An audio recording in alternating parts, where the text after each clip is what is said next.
Good morning, Nigeria, and welcome to Daybreak on Trust Television. I am Sunday Michael Ogu. And I'm Zainab Bala. Thank you so much for joining us. It's a beautiful Thursday morning, and it's a pleasure to have you join us this morning, devoid of the rains as usual. Even though we heard that there had been warnings by the weather agency that this year's flood is going to be equivalent to what we saw in 2012. Yeah, we've been seeing quite a lot of flooding happening and, houses and people being displaced, because of that. But we hope that as the rains sway away, that everything comes back to normal. Yeah, absolutely. Nema was saying that governors are in the habit of not heeding to their warnings, and I hope that these warnings will be heeded too, so that we can prepare people to move out of areas that are prone to these floods and avoid the kind of disaster that we saw in 2012. And moving on quickly, we take the headline at this point. Police Commission Chairman Musliu Smith resigns amidst recruitment crisis. And JAM seek total autonomy removal from national budget. PDP crisis. IU must go. Makinde tells Atiku. King Charles II leads procession of the coffin of Queen Elizabeth through London. The news in detail. The chairman of Police Service Commission, Musliu Smith, has resigned his position. It was gathered that the board of the commission asked the Federal High Court in Abuja, giving the Department of State Services the go-ahead to detain Tukur Mamu, the Kaduna train attack negotiator, for 60 more days. According to Nan Nkyoye Maha, the presiding judge issued the ruling on Tuesday in response to an ex-parte motion moved by Ahmed Magaji, counsel for the DSS. In the motion marked FHC ABC S16172022 and dated September 12, the DSS urged the court to grant its request to enable it to conclude the investigation on Mamu. Mamu, an aide to Ahmed Gumi, a popular Islamic cleric, has been involved in negotiations for the release of persons abducted during an attack on a train in Kaduna in March 2022. And moving on, the Registrar Joint Admission and Matriculation Board, Professor Ishak Oleyede, has asked the House of Representatives to grant the examination body total financial autonomy and remove it from the annual national budgetary allocation. Oleyede made the call when he appeared before the House of Representatives Committee on Finance on the medium-term expenditure framework on Wednesday. He, however, disclosed that one of the conditions set for the body was to review the examination fees upward. He said JAM reviewed its registration fees downward from 5,000 to 3,005 in 2017 after remitting 7.5 billion. The registrar said, given the current economic reality, the federal government should allow JAM to revert back to 5,000 and be autonomous. According to him, it is only Finland that charges the fees as low as Nigeria, adding that no country funds such an entry examination body fully. And moving on, Governor Seyi Makinde of Oyo State has insisted on the resignation of the national chairman of the People's Democratic Party, Senator Iyorchia Ayu. Makinde, who belongs to the camp of Governor Nyesom Wike of Rivers, made this call at the Southwest PDP stakeholders meeting with the presidential candidate of the party, Alhaji Abubakar Atiku. In his opening remarks at the meeting, Makinde said the truth is that we do not have any issue either with our party or our candidate. If there are challenges, they must be tabled. We are supposed to give hope to our people, and we want them to listen to us. The PDP entered another round of crisis after the emergence of Atiku as its presidential candidate in May.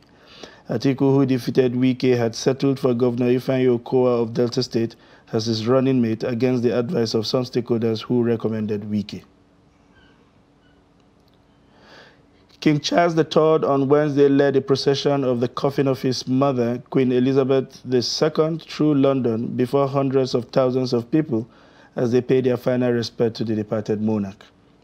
6 days after her death in Scotland, Queen Elizabeth's body was borne on a horse-drawn gun carriage on Wednesday from her Buckingham Palace home for the final time to Westminster Hall, where she will remain for 4 full days until her final until her funeral on Monday. The king, his heir Prince William, and younger son Prince Harry walked in silence behind the gun carriage as it wound through the capital street in a 38-minute journey to the Convener's 12th century hall in Westminster Parliament. Hundreds of people were already queuing early Wednesday morning, with those at the front having spent the night equipped with blankets, camping seats, tents, and rain patches. And moving on to our packages this morning, the Federal Executive Council has given the nod for the takeoff of the first stage in indigenizing vaccine productions in Nigeria. Minister of Health Osage Ohanire revealed this to newsmen at the State House in Abuja on Wednesday after the weekly meeting of the Federal Executive Council meeting. Kainde Amodu brings us the report. The process of indigenizing vaccine production in Nigeria will start with routine doses administered under the Standard Program on Immunization. To facilitate the process and acquire the necessary technology transfer, government is entering into a joint venture agreement and has formed the company that's called BioVaccine Nigeria Limited. The company's technical partner, which will help in setting up the vaccine production plant in Nigeria, is the Serum Institute of India. But of course, the Serum Institute of India is the largest vaccine producer in the world and also has vaccines that are approved by World Health Organization. So all other countries, including UNICEF, procure also from Serum Institute of India. The key question, of course, is who will buy the vaccines produced by BioVaccine Nigeria Limited? How will government ensure that the company has a market share despite there being older, more established vaccine production plants? Vaccines are not things you put on the shelf where people go and buy like Panadol. They have to be purchased by government, and they are supposed to be administered by government, by the Primary Healthcare Development Agency. So who will buy? So government now has approved 15% of the vaccines that UNICEF normally supplies us for BioVaccine to supply through contract manufacturing with the Serum Institute of India. Away from vaccines, the Council of Ministers approved the revised estimated total cost of the contract for the provision of engineering infrastructure to Wasa Affordable Housing District in the Federal Capital Territory. The district has a total area of 367.11 hectares, and the new contract figure for the project is 85.04 billion naira. With this argumentation, the completion period will now be 42 months, subject to availability of funding. And the district has a total area of 367 hectares. And if this infrastructure is done, it opens up the districts and allows all the plot allottees to be able to develop their plots, which obviously will also extend the development of the city to that part of the overall territory. Meanwhile, the Cabinet on Wednesday approved the contract for the construction of internal roads and drainages in NCDM gas hub located at Paluco in Bayelsa State. The gas hub is set up to encourage the development of companies that will process Nigeria's gas and deepen its use domestically. From State House, Abuja, Kainde Amodu, Trust TV News.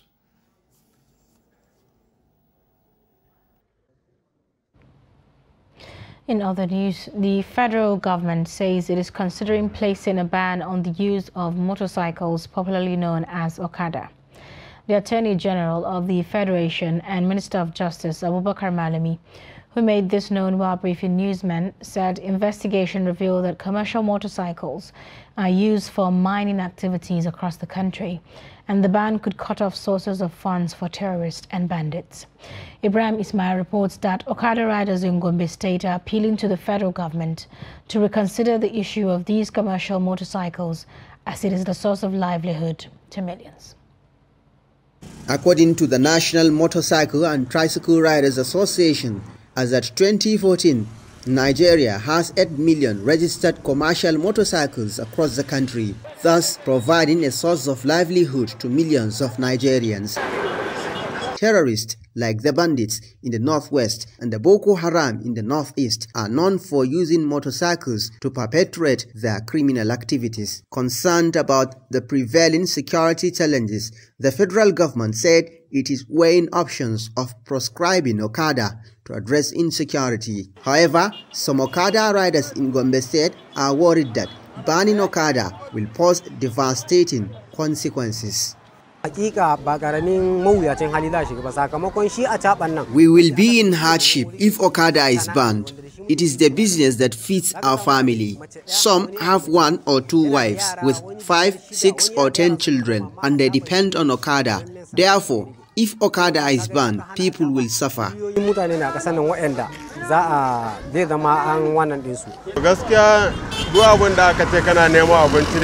You won't be happy if they stop you from doing your job.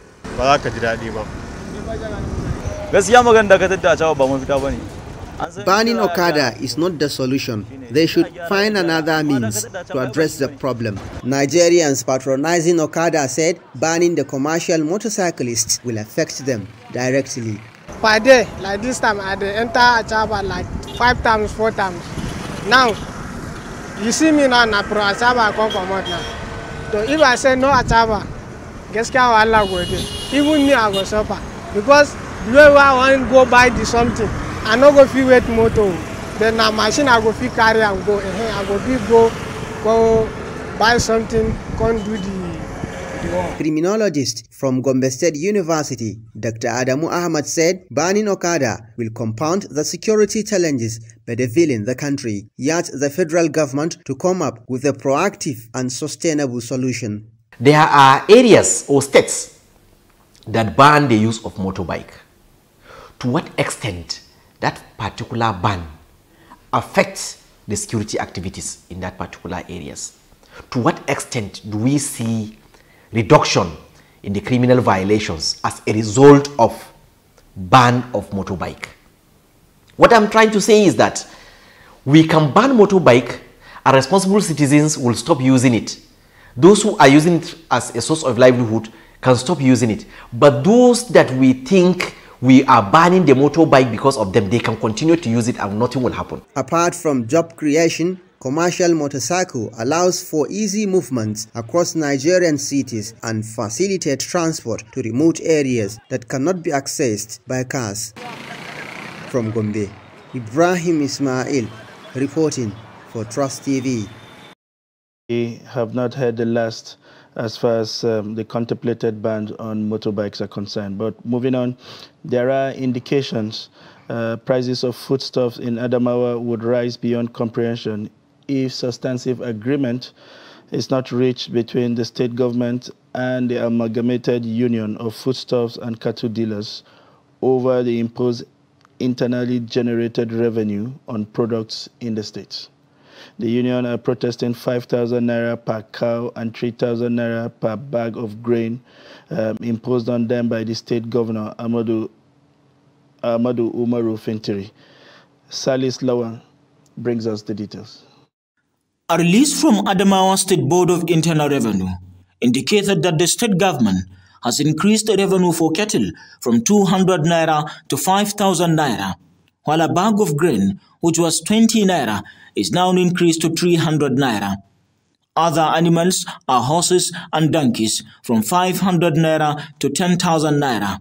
The release also indicated that revenue to be paid for sheep, goats and pigs, which was 100 naira, has been increased to 500 naira. This development has shaken the 3 major cattle markets and most of the grassroots markets in Adamawa, as many see it as an anti-people initiative. This 5,000 naira, we cannot accept. We cannot agree to this. This is very high, like it's set off for our business. He need to destroy our business completely, totally. We cannot accept like that. This is destroying, is set off. This is set off for this illegality increasing. Increasing from 200 naira, we increasing 300 naira. It's okay. This is our stand. If the government never accept like that, we cannot agree to accept to increasing anything from this.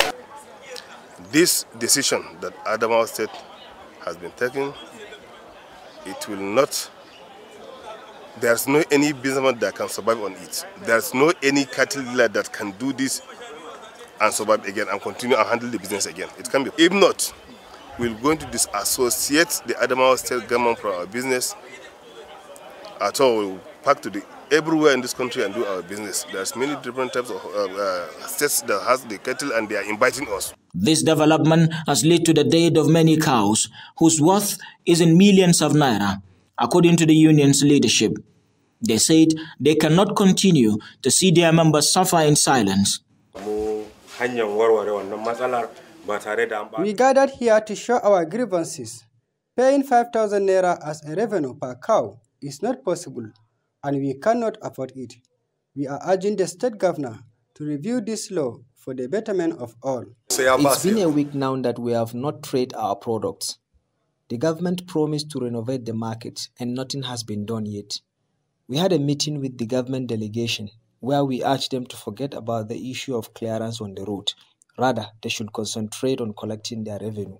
Today is the 7th day that our people are still in custody of their products without marketing them, of which such has caused huge loss.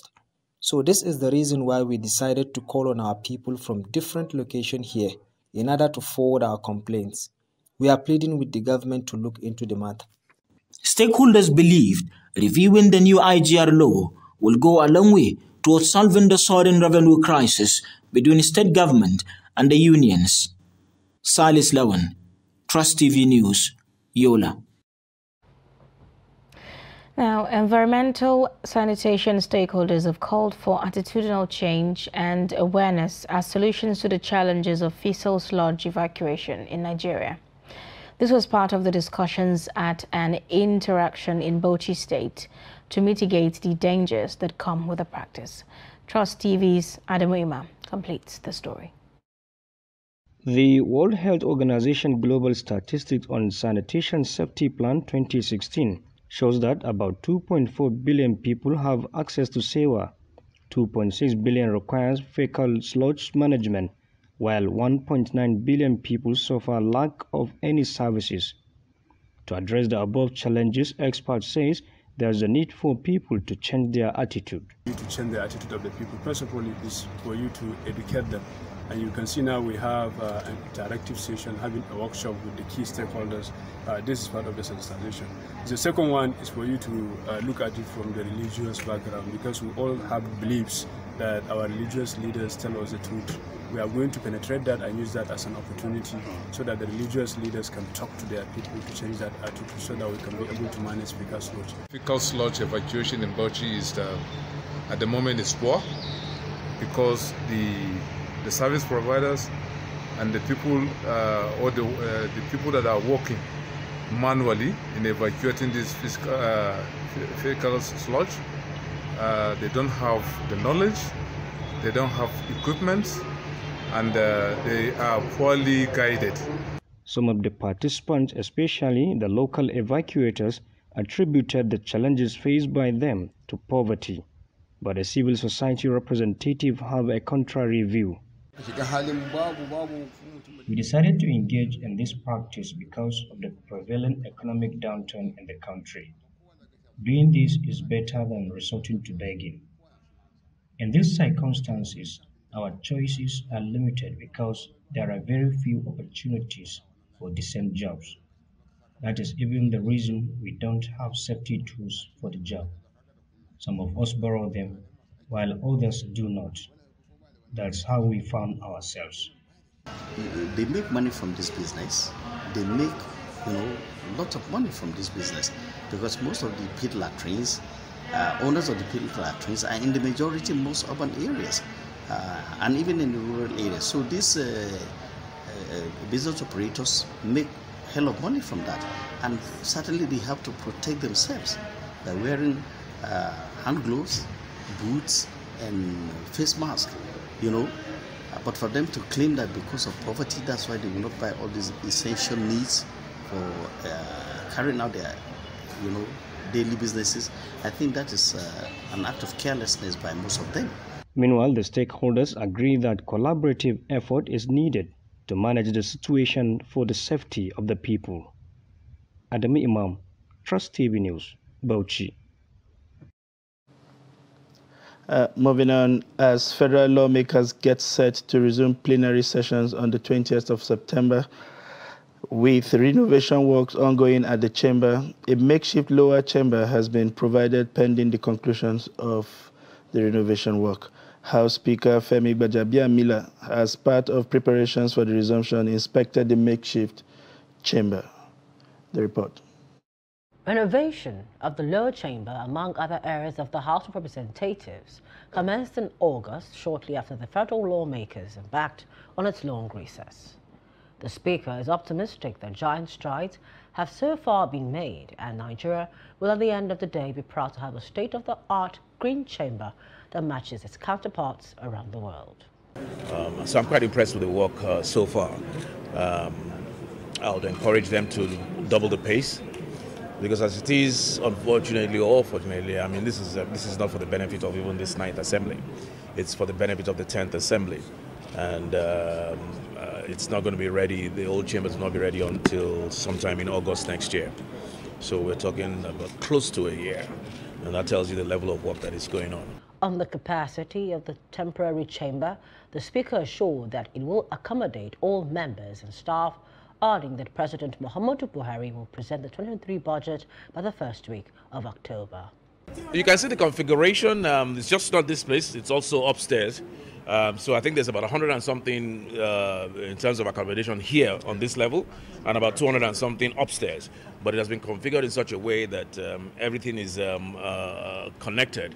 And you can see the screens. I can see everybody upstairs. Whoever is presiding can see everybody upstairs, and you can see everybody downstairs. Officials of the Federal Capital Development Authority, FCDA, responsible for the renovation, revealed that the initial 600-seat capacity of the lower chamber will be reduced to 560 seats to enable free in and out movement of lawmakers from their seats.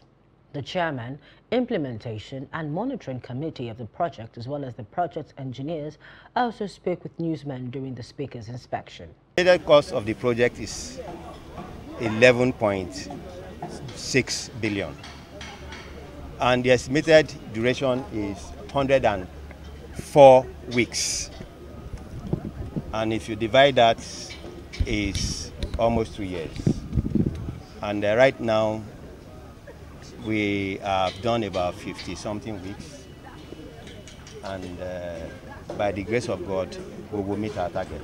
This complex, which also has pocket of spaces for recreation during work, to create a micro environment for the building.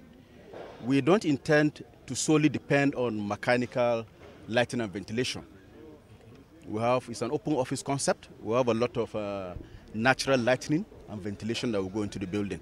It will be recalled that the National Assembly Commission complex was conceived as far back as 2011 at the cost of 3.5 billion naira. President Muhammadu Buhari had on December 16, 2019, approved the sum of 37 billion naira for the renovation of the National Assembly complex, which includes the lower and upper chambers.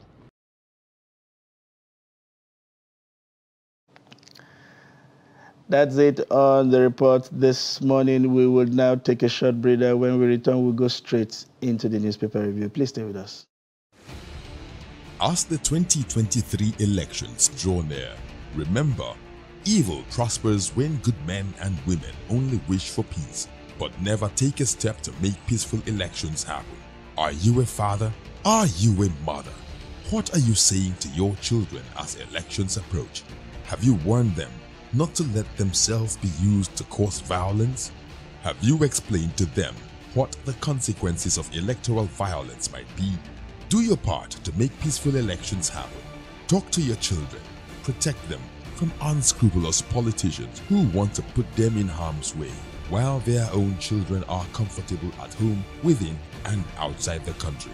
Let's join hands to make 2023 elections peaceful.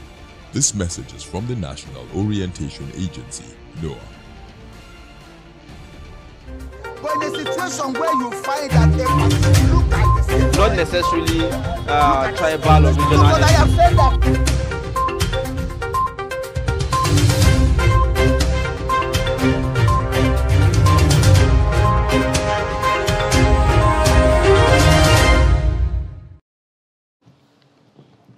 Welcome back. If you're just joining us, it's Daybreak on Trust Television. And it's that time of the day where we serve you stories that have made it to the front page of the national newspaper. We'll start, of course, with Daily Trust.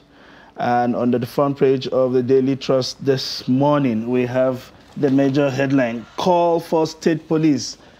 ACF, that is Arewa Consultative Forum, NEF, Afenifere, PANDEF, back northern governors and monarchs.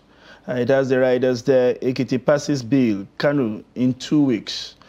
Jigawa to follow soon. It is nullity without National Assembly approval. That is according to Professor Yadudu.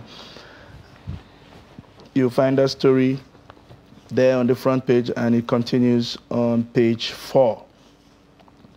And right below the name marks, we have Buhari to present 19.76 trillion 2023 budget in October. This is coming from Bajabia Miller.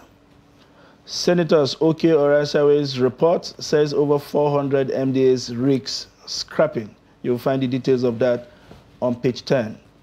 Nigeria-French agency signed 25 million euro deal for power transmission project. You'll find the details of this on page 24 if you pick up the front page, the Daily Trust newspaper. And moving on to other story on the headline, Southwest PDP meets Atiku, demand Ayu's resignation. That story is on page 31. And how Smith was forced to resign as PSC chairman, that is the Police Service Commission. Police kill kidnappers, sharing ransom in forest. You'll find the details of that on page 29. And we have a belt there, 23 Abuja-Kaduna train passengers still in captivity 186 days after. And in keeping with this timeline, let me quickly also run through others that have been a regular feature on the front page of the Daily Trust. Still in captivity, 11 schoolgirls of the FGC, Brini Yauri, now 455 days. One student of the Bethel Baptist High School, Kujama, has now spent 428 days in captivity. These are the major stories on the front page of Daily Trust this morning. Okay, let's quickly take a look at other stories on the Punch newspaper this morning. The Punch leads with a story about PDP crisis. Atiku Wabara meets aggrieved governors. Makinde demands Ayu's exit. And the writers there say former BOT chair Jibril forced to resign. Party still in crisis, says Bode George. Southwest, PDP agrees to back ex-VP. Oyo governor seeks restructuring of NWC. And you also find Ayu's resignation achievable but must be negotiated to avert crisis. This is according to Atiku and Benue senator. And then you see a pictorial there that shows you Ekiti Road collapses. Motorists groan, seek government's intervention, and the story is on page 5 on the Punch newspaper this morning. And right at the top on page 19, you find the story about federal government, EU, AFD complete 104 billion naira electricity agreement, Senate to scrap over 400 MDAs in 2023. And on page 24, you'd see the story about bank deposits rise by 24% to 42 trillion naira. PSC chairman Smith resigns amidst police recruitment crisis. And you'd find other stories on the Punch newspaper this morning. Tackle insecurity, can Anglican primate tell federal government. Customs intercept 80,000-litre tankers carrying dirty diesel. And on page 8, you see hashtag NSAS. Panel awards 289 million compensation to 74 victims. These are the major stories on the Punch this morning. And moving on to the Nation's newspaper this morning, it has as the major headlines, this time with politics, Makinde leads Southwest PDP on Ayu must go call.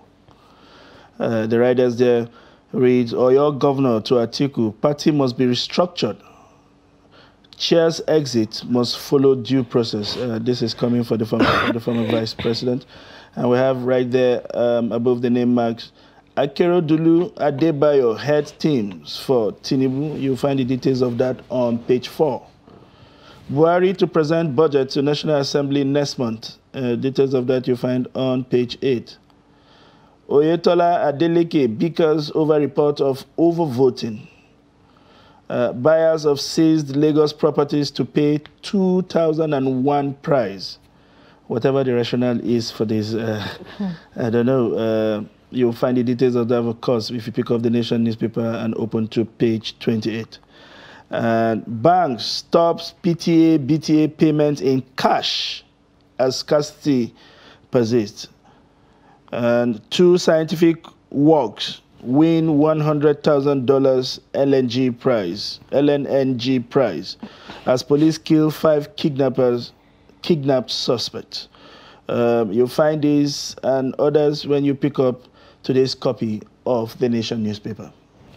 Okay, let's take a look at some more stories on Leadership newspaper this morning. PDP crisis. IU can only be removed by amending party constitution. This is according to Atiku, and that story is on page 7. 1995 Doba Hotel bombing. I can't talk until U.S. Embassy speaks. Accused ex-U.S. envoy. I can't recall the incident Mahdi Shehu is talking about. Kaduna ex-military governor General Jafaru Issa. I'd also see police, DSS, U.S. Embassy keep mum. And you find other stories as well on the Leadership newspaper this morning. Dogara Babachir continue agitation against APC Muslim ticket. Police Service Commission Chairman Smith resigns. And then on page 19, you'll see the story about 5 die in Bauchi boat mishap. And just right at the top, you'd see federal government orders buyers of seized Lagos properties to pay 2001 price. UK Police Judicial Office passed the buck on Ekwerimadu's health. And you'd find something about business revenue shortfall, Senate backs merger of MDAs. These are the major highlights on the Leadership newspaper. And moving on to the Nigerian News Direct, still staying with political activities. PDP crisis, IU's removal possible, achievable. This is coming from Atiku. Says party law must be amended to remove embattled chairman. IU's removal will facilitate proper restructuring. This it's according to Governor Makinde. And you find there pictures on the cover page, one from the ongoing CIBN conference there with the finance minister, the president of the CIBN, as well as the chairman of Union Bank, as well as the Nigerian Sovereign Investment Fund. And the other one have the governor of Lagos State receiving an award, there on the front page. We have other stories there on News Direct. At the top of the nameplate, FEC okays $2 billion for internal road construction at NCDMB gas hub.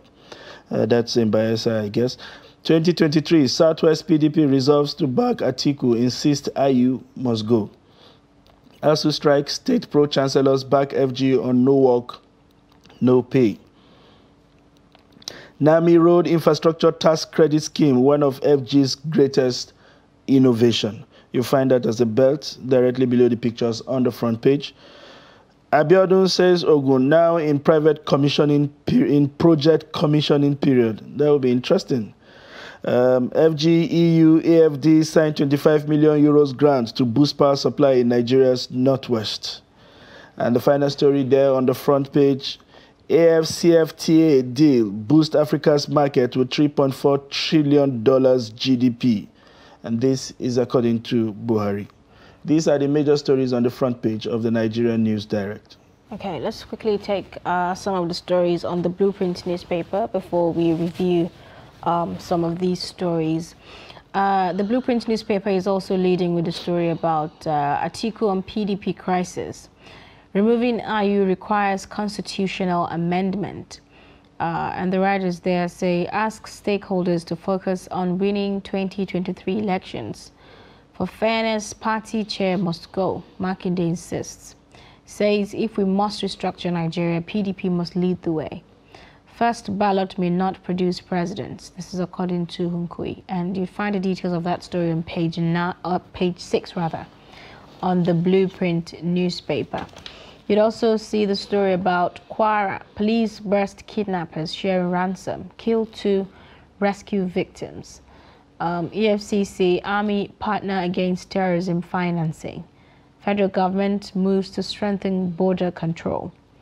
And on page 8, Kaduna Local Government Councillor appoints 32 essays.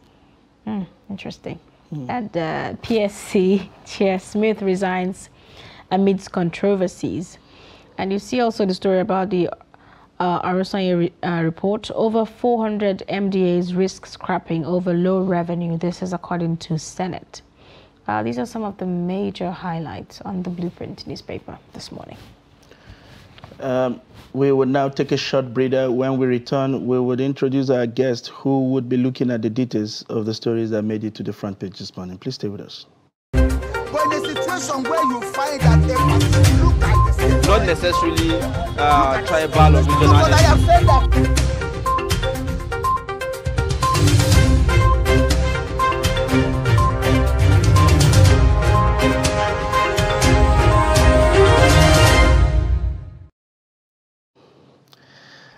Welcome back. If you're just joining us, it's Daybreak on Trust Television, and it's that segment where we look at what the papers are saying this morning. And we have joining us to review these headlines and provide perspectives, Mr. Salmon Salami, the Media Director, Justice Pen Alliance, who joins us this morning for the newspaper review. It's a pleasure to have you join us this morning, sir. Sunday, good morning. Good morning. Thank you. I know we've been having all kinds of conversation behind the cameras. That's the privilege you get when you sit in the studio. I won't give you an insight into what we say, but we would definitely hear his perspective on the stories that make the front page. Today, Daily Trust is staying with the story on the creation of state police. And this time it is saying ACF, NEV, Afenifere, and PANDEF have thrown their weight behind the call by the northern state governors. We also understand that Ekiti has passed the bill, while Kanu is hoping to do that in 2 weeks. Jigawa would also follow soon. However, Professor Yadudu is saying it is a nullity without National Assembly's approval. It appears that we suddenly came to the realization that state police has to happen. I would like to get your thoughts on this, sir. Sunday, I don't like what appears like sitting on a barber's chair, whereby you are just rotating and rotating without any movement. Truth be told, there is the need for state police. And why did I say so? I'm of this view because the federal system of policing has not achieved the desired result. And perhaps this is not reinventing the wheel. We had it during the colonial era. When you have people who understand the terrain, who understand the architecture, who are like the Yoruba would say, shorn of the soil, they do know where it pinches. The so-called criminals are not ghosts. They live with us. They live among us. If we have state police, chances are that they know exactly who and who are giving us sleepless nights. They are closest, or they are closer rather, to the people. And I want to believe that the idea of giving orders from Abuja and sending chief commissioners of police to a state that they do not even know anything about, it's not a plus. It's a minus. But I am not of the view that I don't express that optimism that having state police in itself and by itself will end the security palaver we have. But then it is the way to go. Well, we're going to be taking a more detailed review of that story in the course of the program. But another, story closely related to this is the resignation of the PSC chairman. Did that come to you as a surprise? No. Alhaji Musliu Smith, by all standards, has integrity.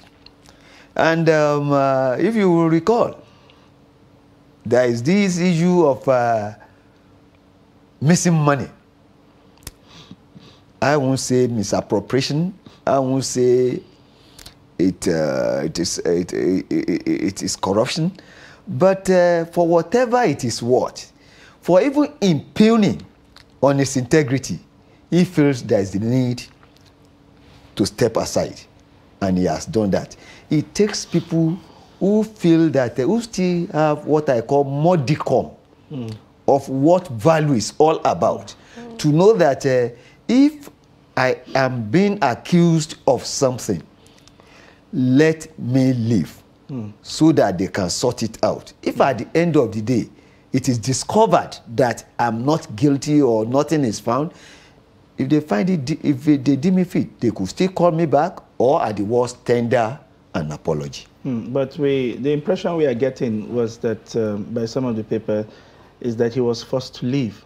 And then his letters advance failing health as the reason, even though he had one more year to go. So if he was forced to leave, is it right to still think that this was something that he did voluntarily in the face of his high health integrity? Well, I want to hold the view that forced to leave. Forced to leave? Can you force anybody to live in Nigeria? No matter what you do, if they don't want to leave, they will not leave. You remember that IBB just said that he was stepping aside.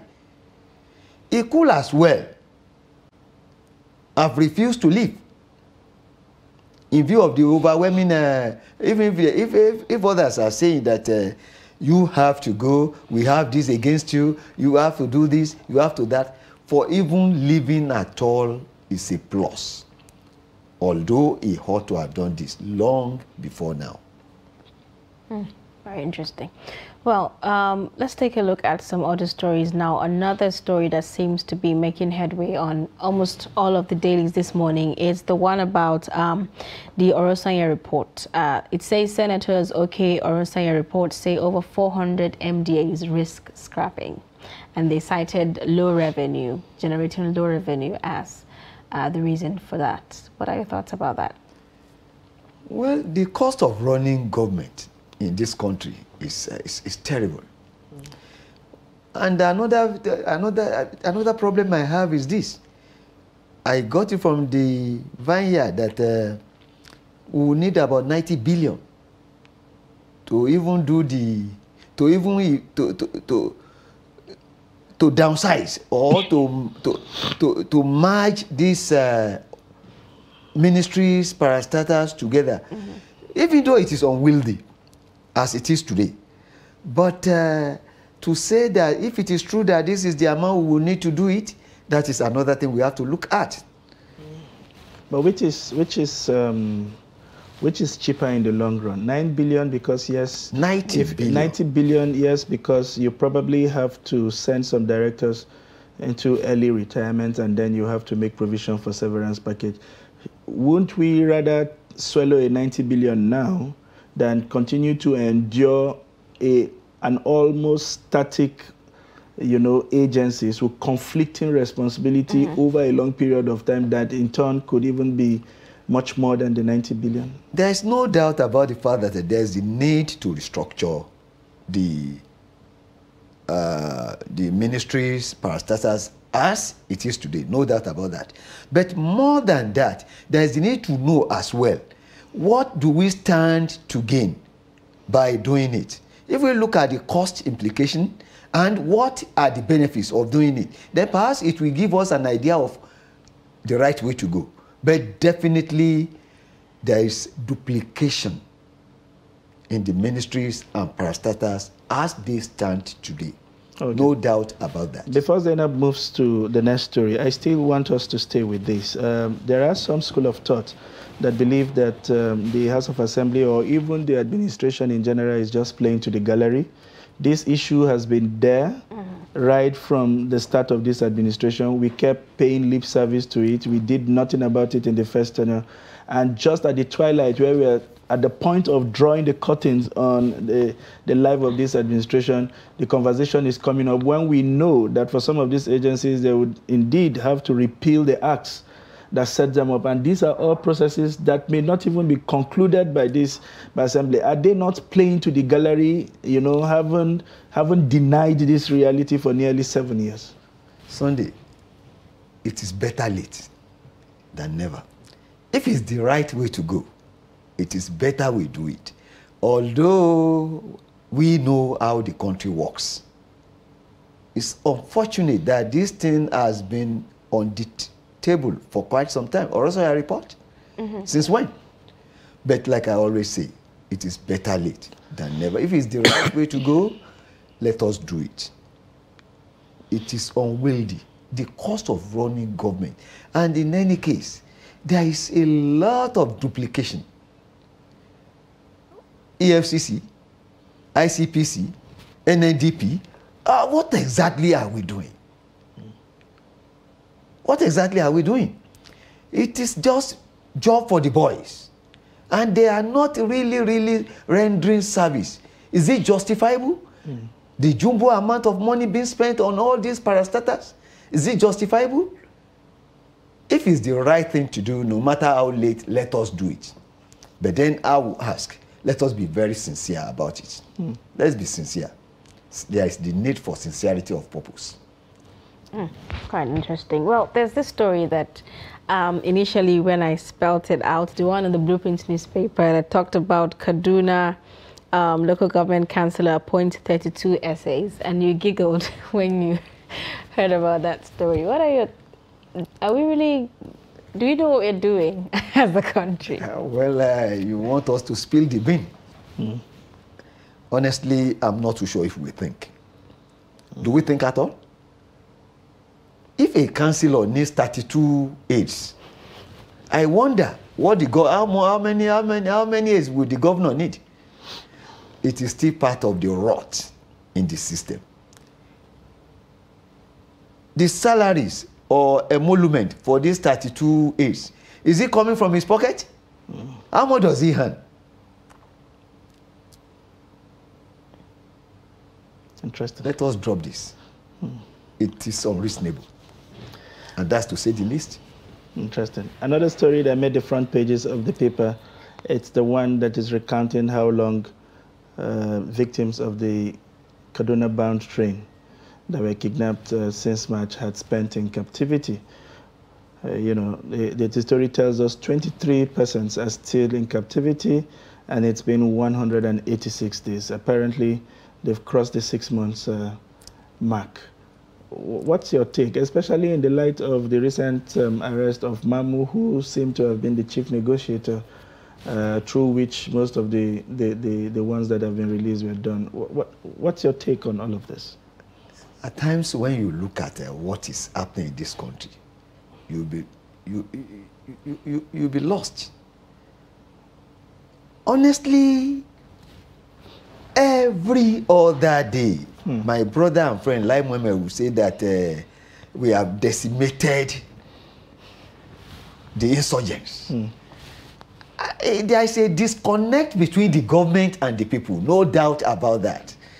Otherwise, there is no way why my good brother and friend will continue to say that they have decimated the insurgents. The truth is this, they have not. And when you have somebody in captivity, what is important to you is how do I get my people out of captivity?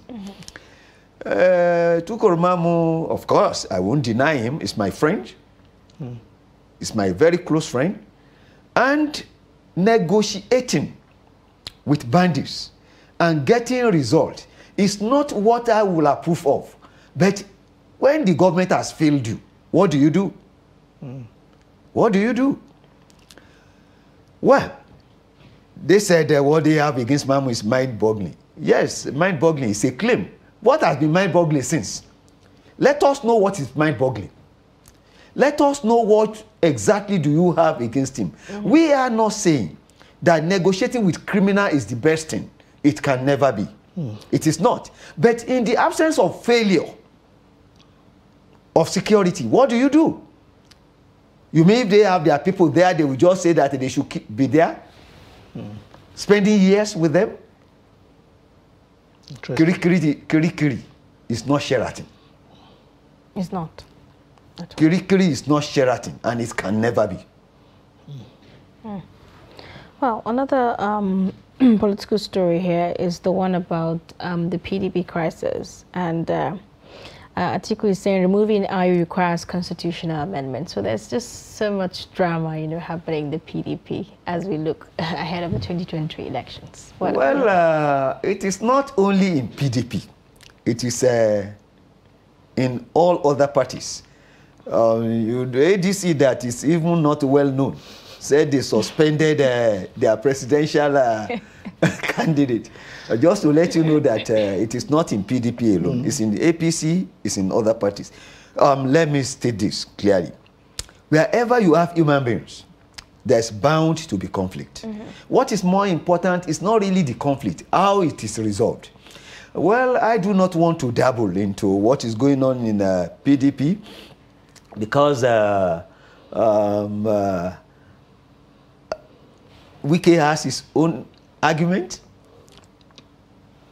BOT has resigned because Wike said that it is not BOT, it is IU that must go. And Atiku has his own argument too, thinking that, well, it is not ideal now to do that because what of the aftermath of removing him?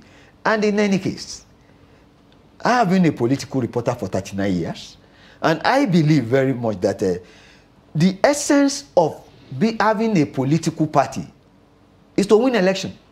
Whatever will make them win election is what they should do. That is what should be paramount in their thinking. If they feel that removing IU now is the problem and that removing IU will make them win election, good luck to them. Interesting. I still want to pick one more story from the Blueprint newspaper, which highlights the impacts of this year's flood. It says here on page 9, flood destroy over 200 houses, displaced thousands in Benue. We have seen a similar level of destructions in Kano, in Katsina, and I think one more state, in Lagos, of course. And there are warnings now, clearly, that we may be seeing the level of destructions that we witnessed in 2012. What do you think that the state governors and even citizens, especially in floodplain areas, should be doing with this kind of reportage? Well, what should they be doing? Tell me, what should they be doing that they don't know what they should be doing? Dereliction of duty. Flooding is a consequence of neglect. Nature will always have its way, no matter what you do. If we feel that we can ignore and neglect nature, nature will remind us of our neglect. Nature will remind us of our recklessness and perhaps irresponsibility. If you block drainages, what do you expect? And of course, climate change is there, we all know. You see, it's just that we are so reactionary. We are not proactive. We do not care. We feel that you just do as you feel. No, there is order in nature. In fact, the first law in heaven is that order. Where there is order, things will go well. Where there is disorderliness, don't expect peace. Yeah, but some people would argue that, the impact of this flood, extend beyond even the communities that are responsible. For instance, you talked about climate change. Africa contributes just about 3% of the global, 3% to global warming, but suffers most of the consequences. What I'm saying is, how much should our state actors, agencies that are deliberately designed you know, to move. How much should they be doing? Because we see in foreign countries where there is supposed to be a hurricane or something, they have this public alarm system that goes off, and then a reminder, and at the apex of that is a concrete arrangement for evacuation. Because for some persons who are struggling to make a living daily, the idea of even moving is not there. They just keep, like you said, they just keep saying it probably won't get to us. It probably won't get this far. But if we have agencies who go out of their way to tell people that these places are definitely going to be impacted, we have a makeshift camp. If it doesn't, you can return to your houses. Perhaps that will be helping people. You know we have Nestria. Are you aware? Yes. What is Nestria doing? Do we really have, we have NOA, National Orientation Agency. Do they really sensitize people? Ahead, we have NIMET. I know NIMET is at least trying. Right. The thing is this thing doesn't happen just accidentally. By accident. It is not an accident. We know those areas that are prone to flooding. What have we done about it? Day year in, year out. The thing is this. You see, a poor man who is living in a place that is prone to flooding is doing that, is taking that risk. He knows it's a risk. But the point is that, can he help himself? Has government come to his aid? He should not be allowed to kill himself, because that is suicide about to happen. But then, like I always say, that poverty dulls the brain. There is the need for the government to assist these people. If they have a choice, they will not be there in the first instance, because I'm not sure they want to die.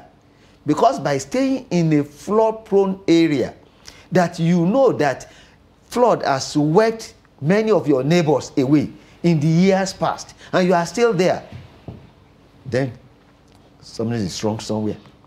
But like I said, there is the need for these agencies that are assigned this job to be more alive to their responsibility. And there is the need for government too to do the needful, because as we say that poverty, you even need to be alive first. Absolutely. Well, the dead, they don't need money. That's right. Well, thank you so much for coming on Daybreak this morning. We've been speaking with Salmon Salami. He's Media Director, Justice Pen Alliance, helping us review the papers this morning on the program, and we do hope to have you next time. Thank you for having me. I just pray that I won't be coming here to wrong comment. Thank you very much. Thank you very much, sir. Thank you. We will now take a short break. We'll return at the top of the hour to serve you more on the program. Please stay with us. Thank you very much.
Good morning, Nigeria. Welcome to Daybreak. I'm Zainab Bala. I am Sunday Michael Ogo. It's a pleasure to have you join us this morning. Our headlines. 23 train victims still in captivity 186 days after abduction.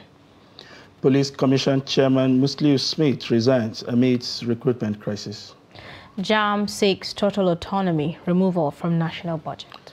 King Charles leads procession of the coffin of Queen Elizabeth through London. The news in detail. 23 of victims of the AK-9 train attack are still in captivity 186 days after the abduction. More than 60 passengers were abducted when terrorists attacked the train conveying them from Abuja to Kaduna. Most of the freed passengers paid 100 million ransom, allegedly facilitated by Kaduna-based publisher Tukur Mamu.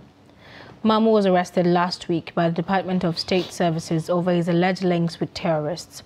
Daily Trust gathered that since Mamu's arrest, the remaining train victims have not communicated with their family members. Muhammad Sabi Ubaro, whose younger brother, a core member, is still in captivity, told Daily Trust that they had left everything in God's hands. According to him, they are always hoping to see the day he will be released and return home. Moving on, the Registrar Joint Admission and Matriculation Board, Professor Ishak Oloyede, has asked the House of Representatives to grant the examination body total financial autonomy and remove it from the annual budgetary allocation. Oloyede made the call when he appeared before the House of Representatives Committee on Finance on the medium-term expenditure framework on Wednesday. He, however, disclosed that one of the conditions for the body was to review the examination fees upward. He said JAMB reviewed its registration fees downward from 5,000 to 3,500 in 2017 after remitting 7.5 billion naira. The registrar said, given the current economic realities, the federal government should allow JAMB to revert back to 5,000 naira amid the call for autonomy. According to him, it is only Finland that charges fees as low as Nigeria, adding that no country funds such entry examination body fully. The chairman of Police Service Commission, Musliu Smith, has resigned his position. It was guarded that the board of the commission asked Smith to resign and he accepted. An impeccable source at the commission told Daily Trust that Smith, a former Inspector General of Police, is expected to hand over to retired Justice Clara Wumbi, representing the judiciary at the commission. Ikechukwu Ani, the spokesman for the commission, also confirmed the resignation to Daily Trust correspondent on phone. The commission and the Office of the Inspector General of Police had been at loggerheads over which body has the right to conduct the recruitment into the force.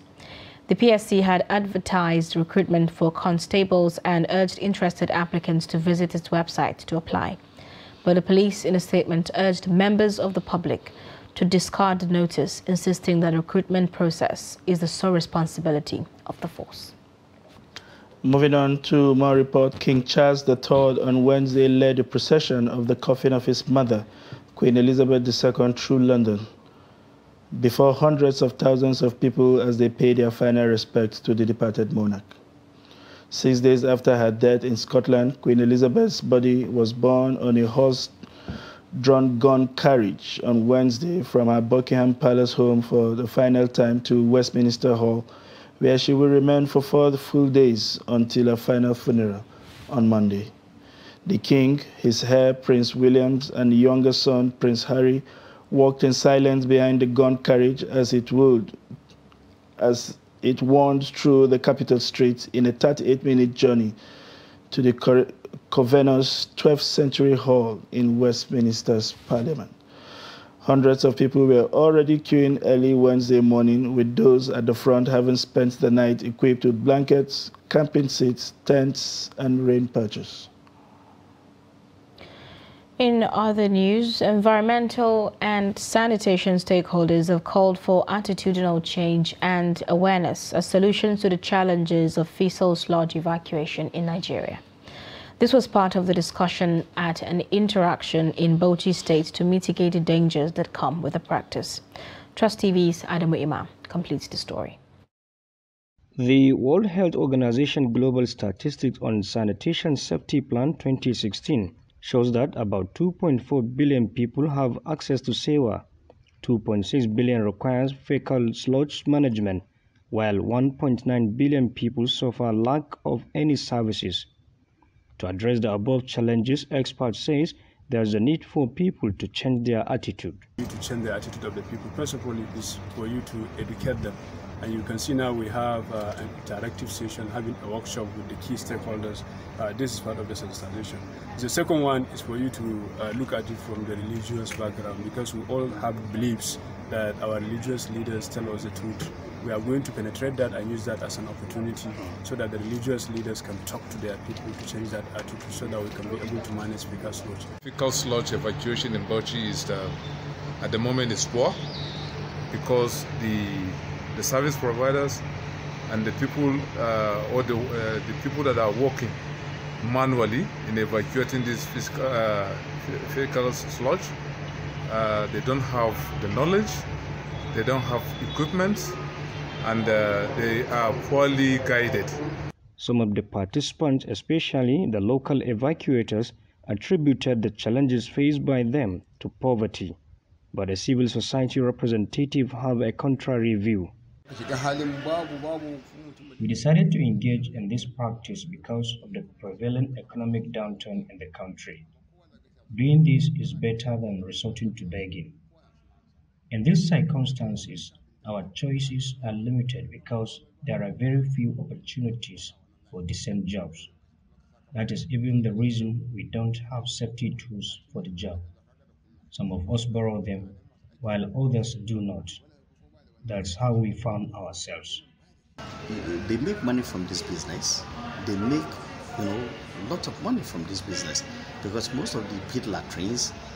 Owners of the people are trains are in the majority most urban areas and even in the rural areas. So these business operators make a hell of money from that, and certainly they have to protect themselves by wearing hand gloves, boots, and face masks. But for them to claim that because of poverty, that's why they will not buy all these essential needs for carrying out their, daily businesses, I think that is an act of carelessness by most of them. Meanwhile, the stakeholders agree that collaborative effort is needed to manage the situation for the safety of the people. Adamu Imam, Trust TV News, Bauchi.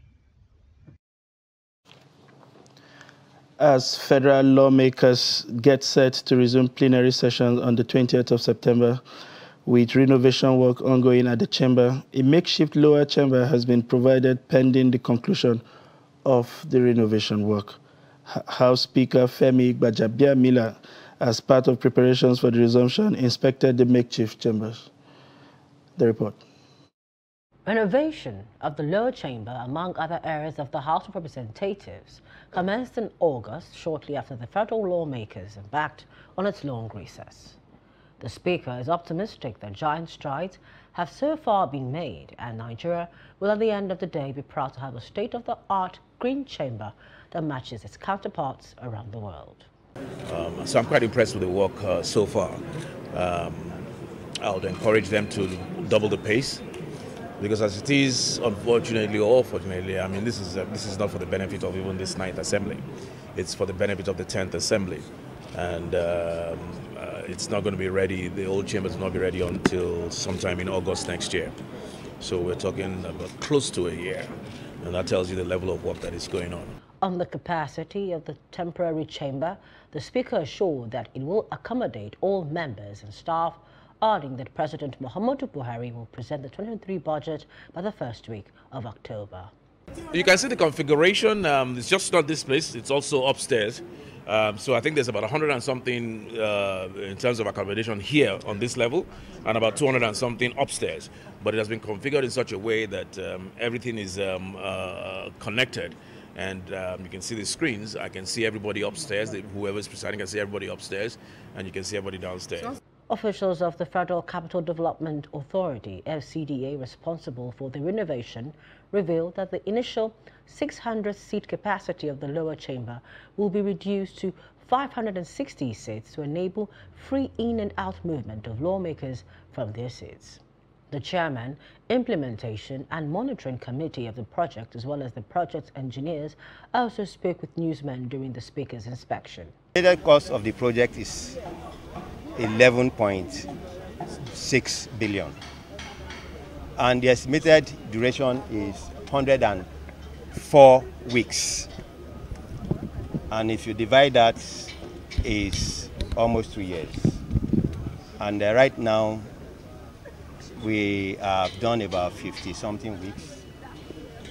And by the grace of God, we will meet our target. It's complex, which also has pocket of spaces for recreation during work, to create for a micro environment for the building. We don't intend to solely depend on mechanical lighting and ventilation. It's an open office concept. We have a lot of natural lighting and ventilation that will go into the building. It will be recalled that the National Assembly Commission complex was conceived as far back as 2011 at the cost of 3.5 billion naira. President Muhammadu Buhari had on December 16, 2019, approved the sum of 37 billion naira for the renovation of the National Assembly complex, which includes the lower and upper chambers. The federal government said it is considering placing a ban on the use of motorcycles, popularly known as Okada. The Attorney General of the Federation and Minister of Justice, Abubakar Malami, who made this known while briefing newsmen, said investigation revealed that commercial motorcycles are used for mining activities across the country, and the ban could cut off sources of funds for terrorists and bandits.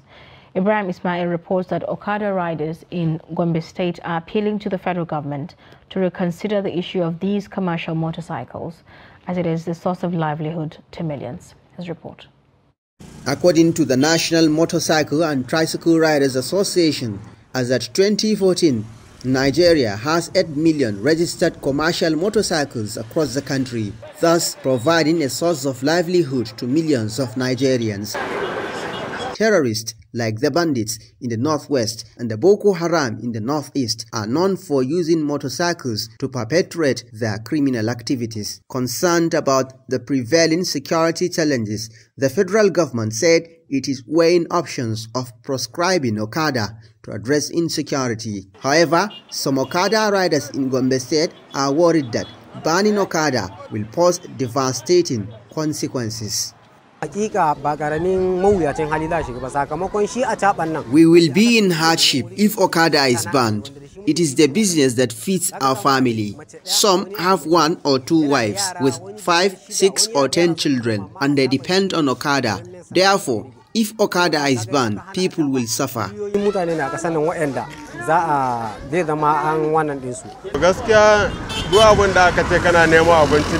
You won't be happy if they stop you from doing your job.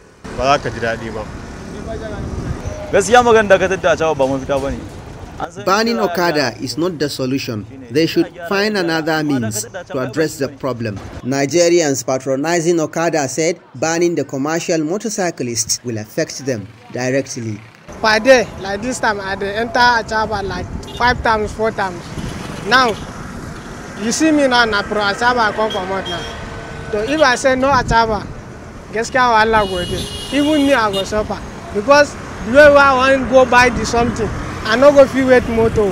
Then na machine I go fit carry and go. I go fit go buy something, can't do the work. Criminologist from Gombe State University, Dr. Adamu Ahmad said banning Okada will compound the security challenges bedeviling the country. He urged the federal government to come up with a proactive and sustainable solution. There are areas or states that ban the use of motorbike. To what extent that particular ban affects the security activities in that particular areas? To what extent do we see reduction in the criminal violations as a result of ban of motorbike? What I'm trying to say is that we can ban motorbike and responsible citizens will stop using it. Those who are using it as a source of livelihood can stop using it. But those that we think we are banning the motorbike because of them. They can continue to use it and nothing will happen. Apart from job creation, commercial motorcycle allows for easy movements across Nigerian cities and facilitate transport to remote areas that cannot be accessed by cars. From Gombe, Ibrahim Ismail reporting for Trust TV. Moving on, the Federal Executive Council has given nod for the takeoff of the first stage in indigenizing vaccine production in Nigeria. Minister of Health Osage Ehenari revealed this to newsmen at the State House, Abuja, on Wednesday after the weekly meetings of the Federal Executive Council. Kainde Amodu brings us the report. The process of indigenizing vaccine production in Nigeria will start with routine doses administered under the Standard Program on Immunization. To facilitate the process and acquire the necessary technology transfer, government is entering into a joint venture agreement and has formed the company that's called BioVaccine Nigeria Limited. The company's technical partner, which will help in setting up the vaccine production plant in Nigeria, is the Serum Institute of India. But of course, the Serum Institute of India is the largest vaccine producer in the world and also has vaccines that are approved by World Health Organization. So all other countries, including UNICEF, procure also from Serum Institute of India. The key question, of course, is who will buy the vaccines produced by BioVaccine Nigeria Limited? How will government ensure that the company has a market share despite there being older, more established vaccine production plants? Vaccines are not things you put on the shelf where people go and buy like Panadol.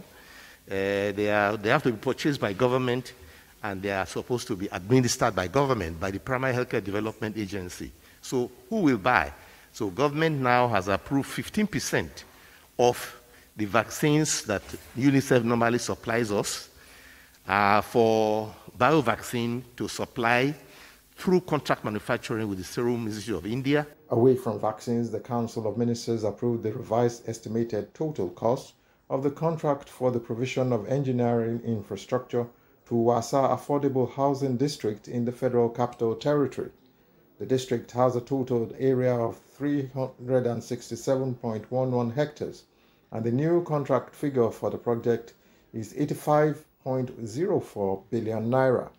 With this argumentation, the completion period will now be 42 months, subject to availability of funding. And the district has a total area of 367 hectares.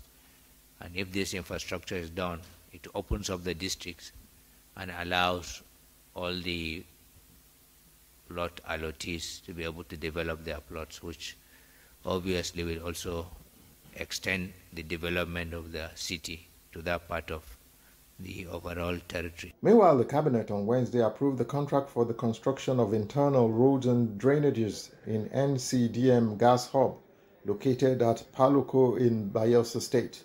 The gas hub is set up to encourage the development of companies that will process Nigeria's gas and deepen its use domestically.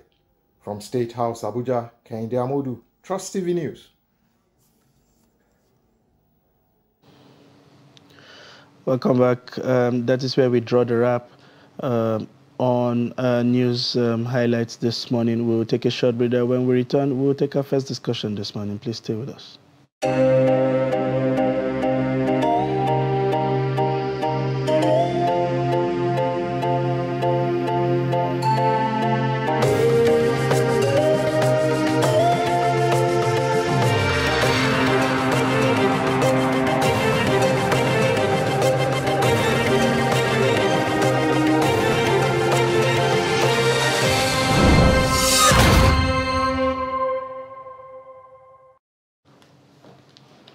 Welcome back.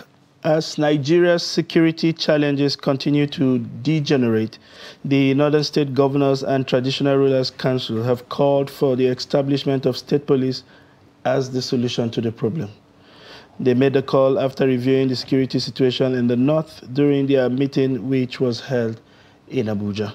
Reading the communique after the meeting at the Transcorp Hilton Hotel, Chairman of the Forum and Governor of Plateau State, Simon Bakolalong, said the meeting reviewed the security situation in the North and other matters relating to its development and resolved to support the amendment of the Constitution to accommodate the establishment of state police.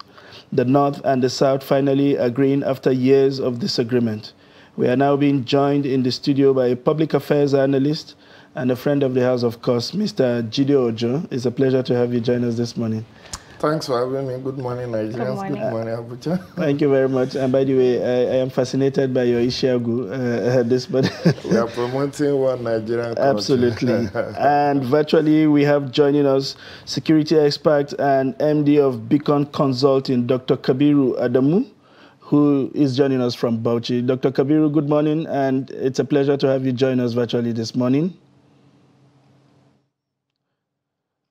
And we also have joining us the Special Advisor on Media and Public Communications to Zamfara State Governor, a friend of theirs, my friend and elder brother, Mr. Zalani Bapa. It's a pleasure to have you join us this morning also, Mr. Zalani.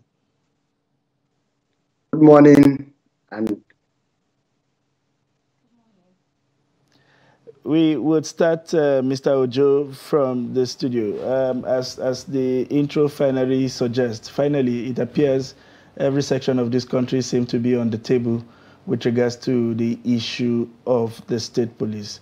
In a quick introductory remark, should this have happened much earlier than this? Do you see any chance that with the remaining days left in the life of this administration and distracted by the so much politicking that is going on, that we can make any kind of progress as far as this latest call is concerned? Thank you very much. You see, it's good that we are now behaving like a united Nigeria. For so many years, I recall this call for state police was strident more in southern Nigeria, and it was when the North wasn't in support that the Southwest governor had to establish the Amotekun Corps some 3 years ago. But it's good that the end has finally come onto roost, and we have now seen reliance on federal police has not been very helpful. You could see the infighting between the Police Service Commission and even the Office of the Inspector General of Police, which has led to the exit of Muslim Smith just yesterday. This should never have happened.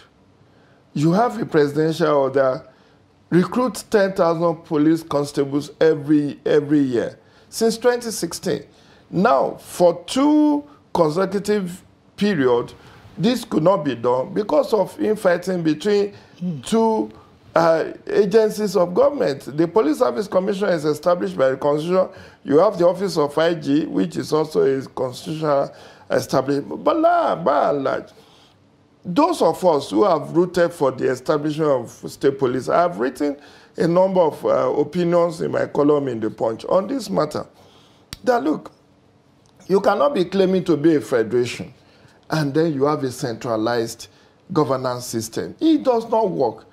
If it were to be Benin Republic or Togo or, Sao Tome and Principe or Equatorial Guinea, which is just like 500,000 population, yeah, you can be talking of that. I would like you to hold your thought on that, Mr. Ojo, as we bring in Dr. Kabiru.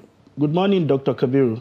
I'm sure you have listened to the opening remarks of Mr. Ojo, and I haven't followed this security situation. Does this suggestion now that has been embraced by the northern governors and leaders, does it simply address the security challenges? Having made these pronouncements, what are the practical steps that must happen, until we come to a point where we begin to see state police in our streets?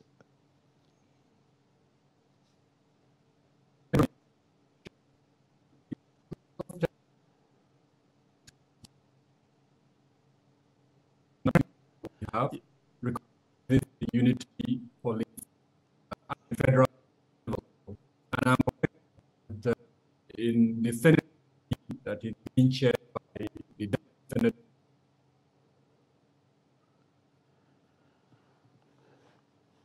We seem to have that included for state police. The practical steps even the rhetoric that Joe mentioned from the southern governors, and then recently from the northern governors.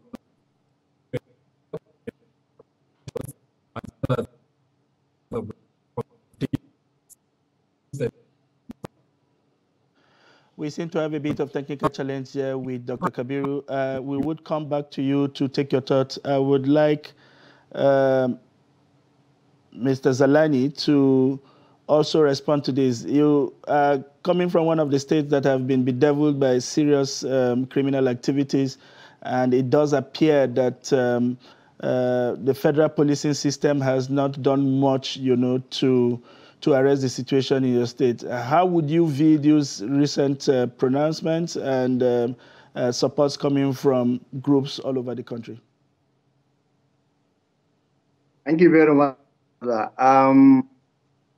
Personally, do not like to go into the politics of whether it is desirable to have state police or not. But actually, I am in a state where we are with serious security challenges needs to be addressed by whoever is supposed to be addressed. In a situation in Nigeria, you have more than 200 people, and it that we have only 400. I think this is unimaginable. And that is why when you have a problem, the federal government always brings in the military to come in and assist the police. Now, how much is the military? How many personnel are there in the Nigerian? Somebody is telling me not up to 250,000. So right now in my state, we have 14 local governments. We have 147 wards. We have about 4 million people who are being challenged by serious security breaches, and just an estimation, person said more than 400 AK-47 was brought into Zamfara state by just one person. And you can imagine the enormous amount of thousands of weapons that are proliferating within the state environs. And in the last 10 years of the banditry in Zamfara state, we lost at least 25,000 persons who are parents. I mean, not only young people, parents, 25,000. And we have orphans who are almost 30,000 now. And we have a lot of IDPs proliferating all over the state. And this is where the police is working, the military is also working. So you can see that there is the desirability for thinking outside the box. Because what we have today, the police is overstretched, the military is overstretched, and of course, there must be a solution to this problem. Even the states, according to the debates that are going on, have no rights to even state police. I think the federal government is that the United Nations stipulation of one police to 400 people we strive towards achieving that. We may not reach it very soon, but I think if we strive to increase our police intake, we increase our training of our police, and then the military, will find out that we are some of these problems. And of course, the security, because the intelligence is very, very important to the solution of our problems, not only using the arms. So this is my take. In a situation where in Nigeria we are being faced, there is no state in Nigeria that is not being faced with security challenges, only that some states have their own bigger problem than others, and Zamfara state is in the forefront of the states where we have these problems. And indeed, that is why the state government is taking its own steps to ensure that it increases the presence of security operatives, and also even assist the indigents to find ways of defending themselves. Okay. Well, it seems now that Dr. Kabiru is able to talk to us. If you can hear me, Dr. Kabiru, would like to get your thoughts on the move to create state police? Yeah, thank you. Can you hear me? You can go ahead, Dr. Kabir. Okay. Please confirm if you heard my earlier statements. No, it was not clear earlier, so you can just go ahead now. Okay. Earlier on, I made the point that beyond the rhetoric by governors, and I was referring to the statement by Jide that southern governors supported the creation of state police. I don't think they practically supported it. I think they were being political, and I have my reason. I made the point that there is a Senate committee that is currently reviewing the Constitution, and there were submissions from different parts of the country. I'm not aware that the Governors Forum, either the Southern Governors Forum or the Governors Forum as a whole, did submit that review, knowing very well that only we can create a state police through a constitutional review. Now going forward, what I would hope to see is a practical step by the governors talking to their senators, talking to the members of House of Rep, telling them to start the process of constitutional review to create state police. Anything short of that, honestly, is political and rhetorical. Very interesting. Now, Mr. Jide Ojo, just as he has mentioned, some constitutional lawyers have said that the move to create state police is null if it does not have constitutional backing. How do you see this going, or where do you see this heading? Well, where there's a will, there's a way. The good news is that if our governors have now suddenly realized the importance of having state police, it's not late in the day. Yes, once constitutional amendment exercise is being wrapped up, having been voted on at the national level, and I believe many state houses of assembly are making returns already on those ones that have made the cut. But even the 9 months or thereabout to the exit of this administration, it's something that could still be fast-tracked. We've seen constitutional amendment done expeditiously. Where the will is there, like my good friend Dr. Adamu said, if an executive bill from the president is sent to the National Assembly today or this month, as the National Assembly resumes, and it says, I want this treated urgently, even if that is the sole bill that would be amended, I'm very sure this can be done even in 6 months. Because all you need to do is, we've seen bills passed by the, I recall the, what's it called, the minimum wage bill that was passed by the, I think House of Reps or Senate in less than a month. Although the consequential amendment by the other chamber took a while, but it tells you where there is a will and purpose, you can get it done.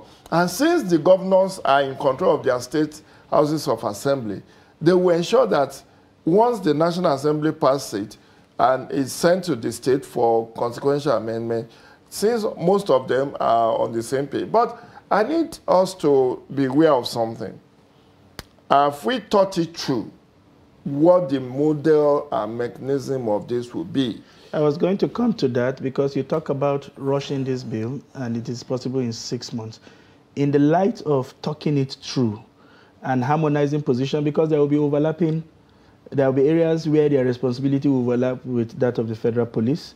There needs to be a clearly thought out procedures of who hands over what and how they work together in joint areas of operation, or who takes care of those pockets of ungoverned spaces.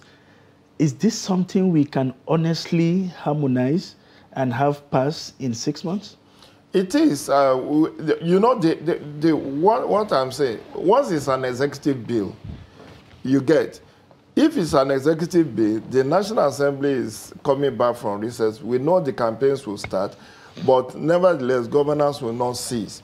So if the Office of Attorney General drafts a very comprehensive, and this is something you can borrow ideas from other jurisdictions, to say these are federal offenses upon which the federal government will have exclusive jurisdiction. These are state offenses upon which this.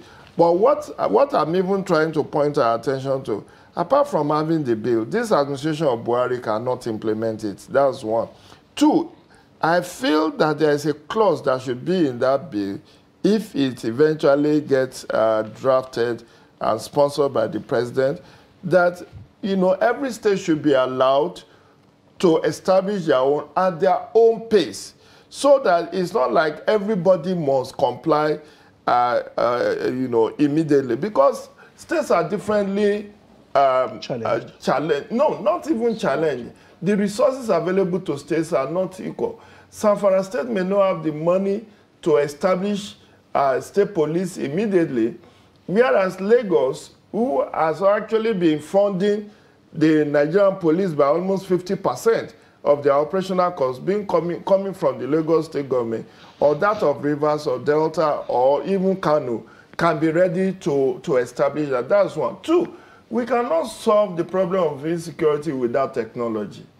You see, yes, we can even have 1 million policemen at the federal and state level.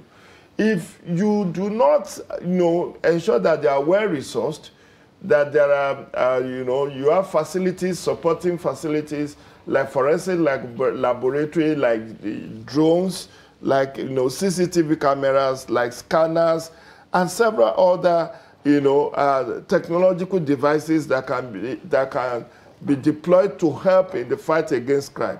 You will just have men on boots, and they will be slaughtered by bandits in droves. So you need to have the technology component of, and this will cost a lot of resources, actually.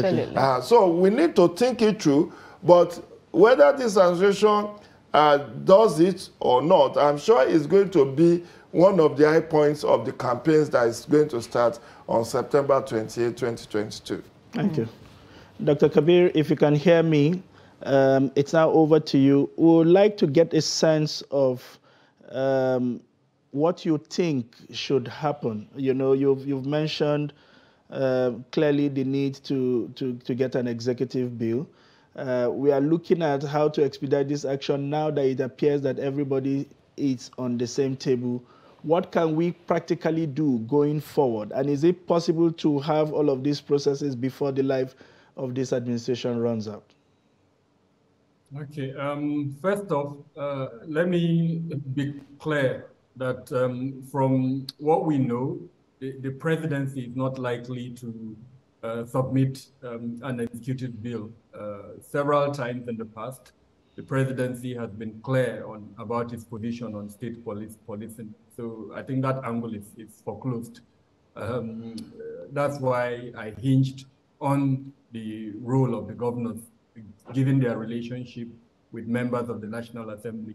Most governors either determine or to a great extent have a very good relationship between them and the serving senators and members of the House of Reps. So they can use that influence to ensure that the process, either one or a group of members or a group of senators sponsor bills and then, lobby their colleagues to ensure a fast track. From a realistic point of view, I don't see the 9th Assembly carrying that process through. Perhaps we should be looking at the 10th Assembly. Now, having said that, there are pitfalls that we must avoid.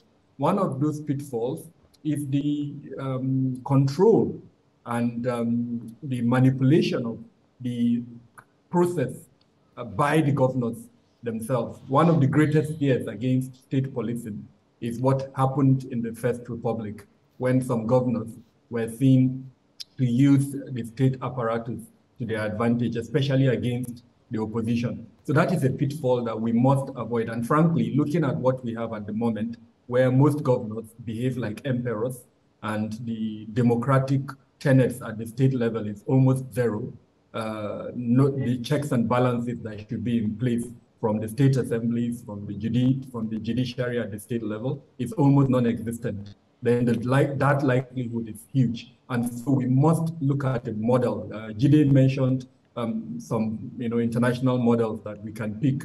One good model is the US model, where each of the subunits, so there's the federal police, There is a state police, there is a community police. In fact, in something as small as a university, you would have a police. But the jurisdiction of each of these levels of police is well spelled out. And to avoid the process where the state police is hijacked and controlled by the governors, as the case may be, what they do is to make the process of the appointment of the commissioner of police non-political, or in some instances, extremely political. So he runs for the office like the governor himself would run for the office. In other words, this commissioner of police will be voted in by the people in that community based on his credentials, what he has presented to them as the policing model that he would pursue. So let's use Sokoto as an example. If I want to run for commissioner of police in Sokoto, I'll publish my agenda, what I intend to do. The people will see it, and then they will vote me. Now, what that means is that the governor, whether he's, with whatever political party, it reduces the possibility that he can manipulate that process. So again, there are several models around the world that we can look at. Third point rather, is the capacity of the state. Jide mentioned this, and I think it's real. We also need to look at that. The institutions that are currently under the care of the state, if we use hospitals as an example, how good are the hospitals that are being managed by the state? So if we create state police, what are we likely to expect? The fourth point, the weaponry that may be managed or handled by this state police. Are we going to allow states to import weaponry? Again, my advice, if it comes to this, is not to allow that. Perhaps we can allow the control of weaponry to be managed by a federal body so that you have a balance. Otherwise, we may find ourselves in a situation where one state, for one reason or the other, a nationalist governor decides to say, call the bluff of the federal government, and then of course you have a civil war in our hands. So there are pitfalls that we need to look at carefully and avoid as we embark on these processes. The models that are out there in the world can be discussed, and then we look at the model, adapt it, that will be suitable for our purposes here in Nigeria. Okay. Now let me direct this question at Mr. Zailani. Now, the Northern Elders Forum have said that the next administration should prioritize state police. Are we likely to see this, come through, or will this be an issue that would also be tossed to the side when the next administration comes in? Thank you very much. I think this call is quite in order, and of course, the present administration, when it came in, we remember the zeal by President Muhammadu Buhari to ensure that the Nigerian police is, number one, taken care of appropriately in terms of their remuneration, in terms of their training, and in terms of their equipment. And quite all right, he has done a lot. And we know the constraints that are bedeviling most of the Nigerian system. But I think, depending on decisions of Nigerians at the polls by 2023, we are likely to see an improvement on what President Muhammadu Buhari has done, or we may see something different. What I want to advise states at this level is to follow the tools of my boss, Dr. Bello Mohamed Matawalle, in ensuring that it complements the efforts of the Nigerian police in terms of security situations in their states. I know this debate will continue, the issue of state police and so on and so forth, but I think it's just like the issue of restructuring and other very thorny issues that have to do with the survival of Nigerian state. And we want to see a quick resolve of this problem and its takeoff so that the problems of security can be minimized in the country, because without security, in fact, there will be nothing. You don't talk of health services, you don't talk of education, you don't talk of anything. We have seen that in Zamfara State. We have seen a situation where children cannot go to school. We have seen a situation where traders cannot go and buy things and sell. I've seen a situation where farmers cannot go to the farm. So in a situation where in a rural state all these things are grounded, I find it difficult to understand how people can survive. And at Mr. the same Zaledi, time, people are adopted. Yes. I would like you to also respond to some of the issues that were raised by Dr. Kabir with regards to the lackluster we are likely to see from the presidency with regards to creating state police. I would also like you to respond to some of the concerns that were raised by Nigeria, especially when it comes to funding. We know these states as it is today with challenge financing barely struggle to pay the current civil servants they have. Creating another bureaucracy where they will be responsible for funding and payment of personnel and all of that. Is that something you think, for instance, a Zamfara state would be able to take on in addition to all of the things it is doing right now? If I tell you a few things, you will understand that Zamfara state government, despite the fact that we are economically weaker than many other states, will be able to toe the line of progress in terms of security. For instance, today the Nigerian police in Zamfara state can confidently tell you what His Excellency has been doing in terms of support to them, because without the former commissioner of police who left Zamfara state said, without the support of His Excellency Dr. Bello Mohammed Matawalle, the police in Zamfara state could not even function. So which means that almost literally it is the state government that is shouldering the responsibilities of logistics of the police in terms of fighting terrorism in the state. And secondly, you know that some 2 years back, His Excellency has established the constabulary system. I mean, about 3,000 young able men were recruited, trained by the police to help the police also in complementing their efforts at ending banditry in the state.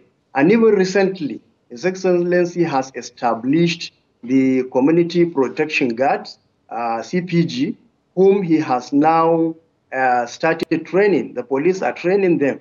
The first batch of 100 are undergoing training, and we are targeting at least 7,000 able young men and women who will help the police, and they will be helped to acquire legally allowed weapons. And so far, His Excellency has even supplied them with their uniforms. He has supplied them with 1,500 motorcycles, supplied them with 20 Hilux buses to start operation. So what I'm saying is that no matter how poor the state is, I am confident that if the Nigerian state allows every state to establish its own police, no state will be unable to finance its police system, especially those who are facing serious security issues. I am telling you that public services are suffering in the Zamfara state because of security problem. All the resources that is coming into the state government is being channeled into security. You find little going into education, little going into health because of the problems we are facing. Because if you don't solve this problem, you cannot even talk about financing all other social services to make your life comfortable. So that is what people should understand. If security is taken to be serious, I'm telling you that no state will say it will not do it, and I am sure no state government will allow itself to be ridiculed at the end of its tenure if it cannot solve its security problem when it has the security operatives under its care.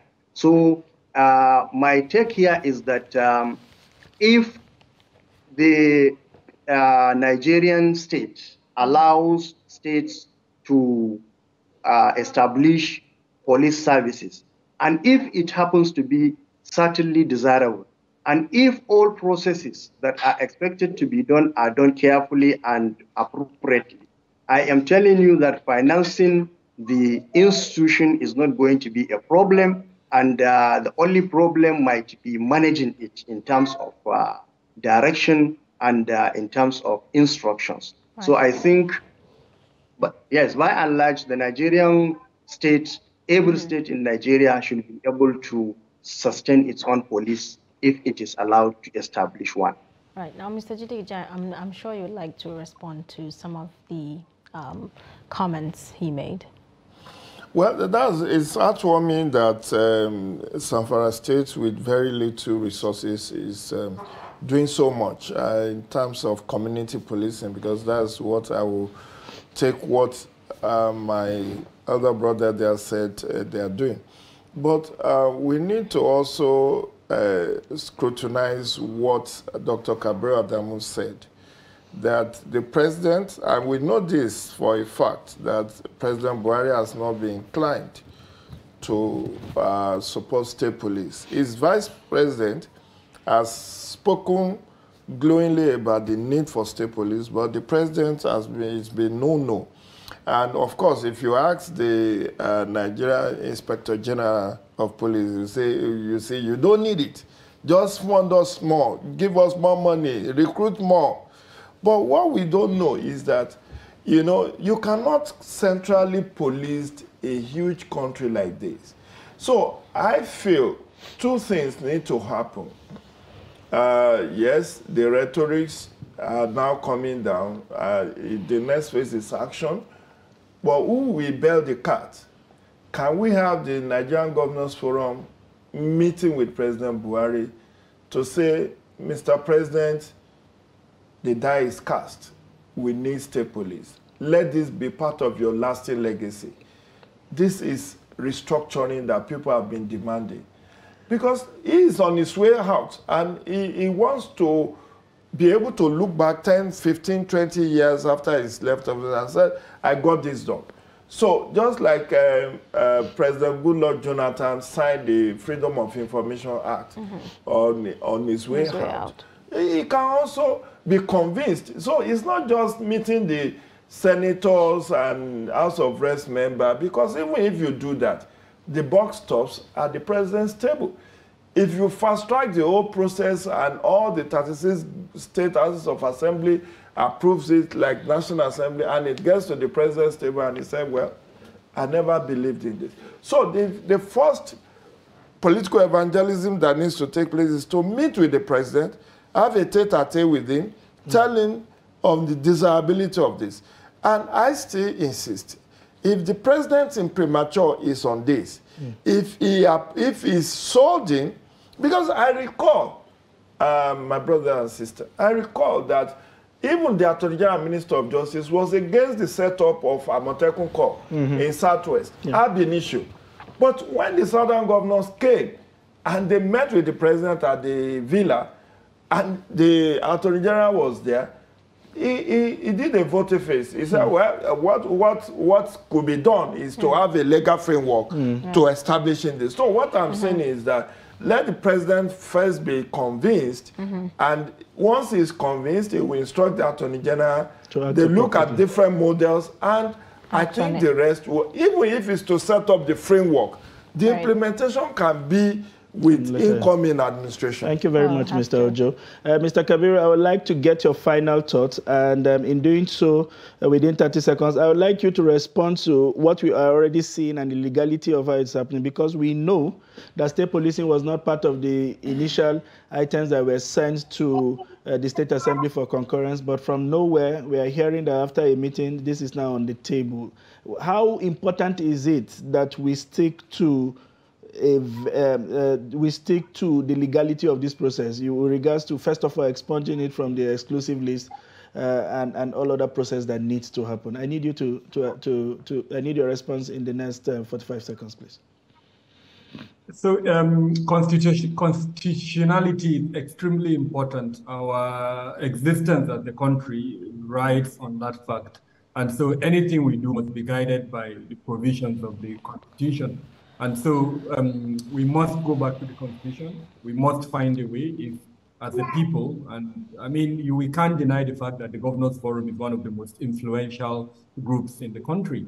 Now, they've also brought in the case of the non-traditional rulers, another very influential body. Now, I agree with Jide that we need the support of the presidency. But again, with or without the presidency, if the people of Nigeria decide that that's what they want, it's achievable. And that's why I talked about using the apparatus that exists within the National Assembly. There is no denying the fact that there will be, hiccups here and there. But once we start the process, even I mentioned earlier on that it's not possible to achieve that process within the 9th Assembly. I'm almost certain about that. But we can start that process, hopefully the 10th Assembly. And, we are fortunate in the sense that an election, this is a pre-election year. So we must find a way to ensure that state policing is part of the discussions agenda during the campaigns, so that all the major political parties have that element as part of their campaign issues, so that Nigerians can decide on the basis of what has been presented by the political parties. Well, thank you so much for joining us on the program this morning, and we hope to have you next time. Thank you for having me. It's a pleasure to have had you all provide perspective to this program. Thank you, Mr. Jide Ojo, for the perspective you bring always, and always being there for our leader. I want to thank you, Marlon Zelani, for finding time to be part of us and bringing that whole state perspective to this conversation. We hope that in due course, as this issue develops, we will hear more from you. It's been a pleasure seeing you again, Mike. Thank you. Thank you. This is where we draw the curtains for today's production.